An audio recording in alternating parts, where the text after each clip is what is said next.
Formula ఈ car రేసులో BRS working president KTR రేపు విచారణకు హాజరవనున్నారు. ఏసీబీ నోటీసుల నేపథ్యంలో రేపు ఉదయం 10 గంటలకు విచారణకు హాజరవుతారు కేటీఆర్. ఇప్పటికీ ఈ కేసులో ఒకసారి విచారణకు కేటీఆర్ హాజరయ్యారు. ఫార్ములా ఈ కార్ రేసులో అవకతవకలు జరిగాయంటూ గత ఏడాది డిసెంబర్ 29న ఏసీబీ అధికారులు ఎఫ్ఐఆర్ నమోదు చేశారు. జనవరి 6వ తేదీన ఏసీబీ విచారణకు లాయర్లతో కలిసి వెళ్లగా అధికారులు అందుకు అనుమతించలేదు. కోర్టు ఆదేశాల మేరకు జనవరి 8న ఏసీబీ విచారణకు కేటీఆర్ హాజరయ్యారు. సుమారు 7 గంటల పాటు అధికారులు కేటీఆర్ ను విచారించారు. ఇక జనవరి 9న మరోసారి విచారణకు రావాలని ఏసీబీ అధికారులు కోరగా కేటీఆర్ సమయం కోరారు. మే 28న విచారణకు హాజరు కావాలని ఏసీబీ నోటీసులు ఇవ్వగా విదేశీ పర్యటన ఉండటంతో విచారణకు తర్వాత వస్తానని ఏసీబీకి సమాధానమిచ్చారు. విదేశీ పర్యటన ముగించుకుని ఇటీవలే వచ్చిన కేటీఆర్ కు తాజాగా మరోసారి నోటీసులు ఇచ్చింది ఏసీబీ.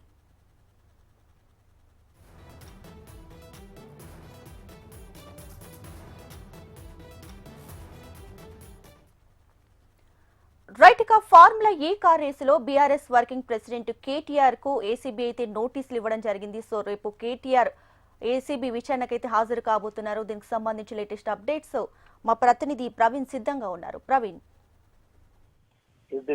రేపు ఉదయం 10 గంటలకు ఏసీబీ విచారణ కూడా కేటీఆర్ హాజరు కాబోతున్నారు. ఏసీబీ విచారణ ఆ సమయంలో మాత్రం గతంలో ఏదైతే లావాదేవీలు ఫార్ములా ఈకి సంబంధించిన ప్రతి అంశాన్ని కూడా ఆ కేటీఆర్ వివరించబోతున్నారని చెప్పుకోవచ్చు.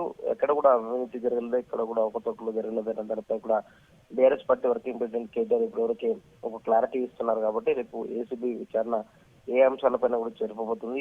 ఏసీబీ మాత్రం ఇలాంటి ప్రశ్నలు కూడా కేటీఆర్ కు వేయబోతుందనే దానిపైన కూడా ఒక ఆసక్తి అయితే పెడుతుంది. ఇదే సమయంలో మాత్రం తన నివాసం నుంచి ఏసీబీ ఆఫీస్ కి 10 గంటలకు కేటీఆర్ నేరుగా చేరుకోబోతున్నారు. 9 గంటలకు తెలంగాణ భవన్ వద్దకి బీఆర్ఎస్ కు సంబంధించిన కార్యకర్తలు కూడా భారీగా చేరుకునే అవకాశాలు కనిపిస్తున్నాయి. ఏసీబీ ఆఫీస్ వద్దకి కేటీఆర్ చేరుకునే సమయంలో మాత్రం బీఆర్ఎస్ కార్యకర్తలందరూ కూడా ఏసీబీ ఆఫీస్ వద్దకు వెళ్లే అవకాశం కనిపిస్తుంది. దాదాపు 5 గంటల పాటు కూడా విచారణ జరుగుతుంది అని చెప్పేసి కూడా ఒక పక్క ప్రచారం జరుగుతుంది. కాబట్టి ఎన్ని గంటల పాటు కూడా విచారణ జరగబోతుంది అన్న దానిపై కూడా ఒక ఆసక్తి తెరేస్తుందని చెప్పుకోవచ్చు. ఏసీబీ ఎలాంటి అంశాలపైన దృష్టి పెట్టబోతుంది, ఏ విధంగా ఆ కేటీఆర్ ని ప్రశ్నించబోతుంది అన్న దానిపైన కూడా స్పష్టత అయితే రావాల్సింది. రేపు ఉదయం 10 గంటలకు కేటీఆర్ అయితే ఏసీబీ విచారణ కూడా హాజరు కాబోతున్నారు. విచారణలో ఏసీబీ అడిగే ప్రశ్నలకు కేటీఆర్ ఏ విధంగా సమాధానం ఇవ్వబోతున్నారు, గతంలో ఉన్న ఆ డాక్యుమెంట్లను అన్నింటినీ కూడా ఏసీబీకి కూడా కేటీఆర్ ఇచ్చే అవకాశాలు అయితే కనిపిస్తున్నాయి. ఏసీబీకి సంబంధించిన మాత్రం ఇంకా ఎలాంటి ప్రశ్నలు లేవబోతుంది అనే దానిపై కూడా ఒక ఆసక్తి తెరేస్తుంది.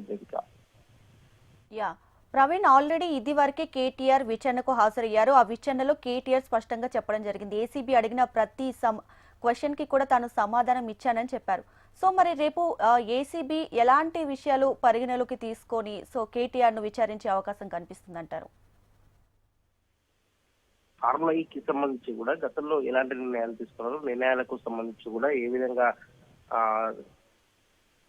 పూర్తిగా కూడా అమలు చేశారు, ఆ నిర్ణయాలకు సంబంధించినందుకు మాత్రం ఏమైనా అంటే ఆ నిర్ణయాలు తీసుకున్న సమయంలో మాత్రం ఏమైనా రూల్స్ అండ్ రెగ్యులేషన్స్ కూడా పాటించలేదనే దానిపై కూడా ఏసీబీ దృష్టి పెట్టే అవకాశాలు అయితే కనిపిస్తున్నాయని చెప్పుకోవచ్చు. ఏసీబీ అడిగే ప్రశ్నలకు ఇప్పటివరకు కేటీఆర్ సమాధానం ఇచ్చారని చెప్పేసి కూడా చెప్పిన నేపథ్యంలో మాత్రం ఆ ఏసీబీ విచారణ సమయంలో మాత్రం కేటీఆర్ ఎలాంటి అంశాలు కూడా ఇవ్వబోతున్నారు అనే దానిపైన కూడా ఒక క్లారిటీ అయితే రావాల్సింది. గతంలోనే ఏసీబీ విచారణకు సంబంధించిన మాత్రం ఏ ఫార్ములాకి డిసెంబర్ 29, 2024 రోజున కూడా ఎఫ్ఐఆర్ నమోదైన ఆ తర్వాత కూడా కేటీఆర్ ఇప్పటివరకు విచారణ కూడా హాజరయ్యారు. కానీ విదేశీ పర్యటన షెడ్యూల్ ఉన్న నేపథ్యంలో మాత్రం మే 28వ తేదీన కూడా మరోసారి కూడా సమయం కావాలని చెప్పేసి కూడా కోరిన నేపథ్యంలో ఏసీబీ రేపు ఉదయం 10 గంటలకు కూడా హాజరు కావాలని చెప్పేసి కూడా ఇప్పటివరకు చెప్పింది. కాబట్టి ఏసీబీ విచారణలో ఎలాంటి అంశాలను కూడా కోరబోతుంది, ఏసీబీ ఎలాంటి అంశాలపైన కూడా దృష్టి పెట్టబోతుంది అనే దానిపై కూడా ఒక ఆసక్తి తెరేపుతుంది. Right Praveen, thanks for the updates.